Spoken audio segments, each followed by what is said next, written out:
Naš način života možda se ponaviše zrcali u uređenju doma. Moderan čovjek danas je u vječitoj utrci s vremenom i zbog toga nastoji svoj životni prostor što više osloboditi suvišnih detalja. No nije uvijek bilo tako. Nekada su ljudi imali vremena navijati zidni sat svaki tjedan. Slijedeći ovu životnu filozofiju, neki se odlučuju svoj interijer obogatiti antiknim komadom namještaja.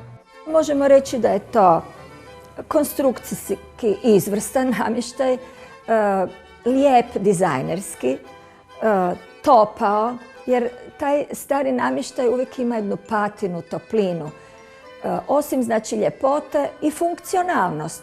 Naročito ako govorimo o Biedermeier i Art Deco stilovima koji se bez daljnjega uklapaju u moderan stav mlađih ljudi koji uređuju svoje domove.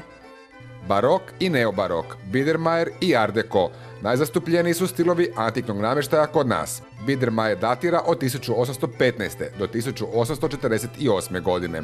Vrijeme je to kada je ojačala građanska klasa, koja si je ugađala s uređenjem interijera. Restaurirani ormar rađen od trešnjeg drveta upravo je iz tog vremena. Biedermeier kao stil, ako govorimo o namještaju, karakteriziraju ravne linije.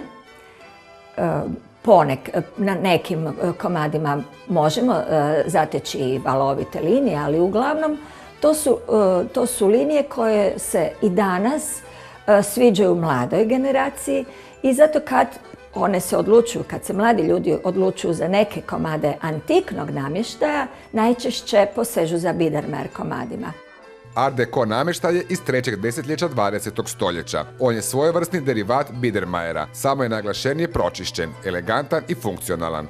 Ovaj stol gotovo je muzejski primjerak Art Decoa. On ima jako lijepu profilaciju nogu, koja više liči na skulpturu nego na klasične noge i to je zapravo draž i ljepota ovog stola. Stolice su također iz perioda Art Decoa, dakle treće desetljeće 20. stoljeća. Rađene su od oraha, masivni orah, dakle može se puno puta restaurirati.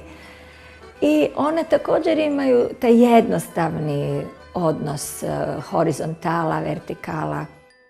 Rozental posuđe iz vremena je oko Drugog svjetskog rata i vraća nas u doba kada su naše bake ili već prabake slične servise za jelo pažljivo čuvale u komodama za posebne prilike. Barok je tipičan za 17. i 18. stoljeće, a neobarok se upotrebljava od druge polovice 19. stoljeća nadalje. Ovaj salon iz godine je 1860. i smatra se vrlo ranim primjerom neobaroka.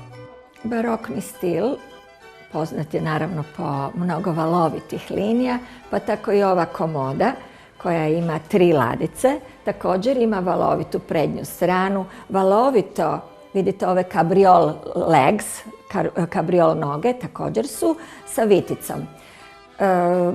Također je ovdje prisutna i intarzija, naročito na ladicama i gornjoj plohi, koja je tipična za barokni namještaj, naročito komode. Kaminski ili komodni satovi bili su neizostavan dio starinskih interijera dobrostojećeg sloja. Ovaj sat je lijep primjer francuskog sata kraja 19. stoljeća. Njegov mehanizam je izvrstan, on radi tjedan dana, točno u minutu. A po stilu, historicizam, on je pun vitica, malih skulptura.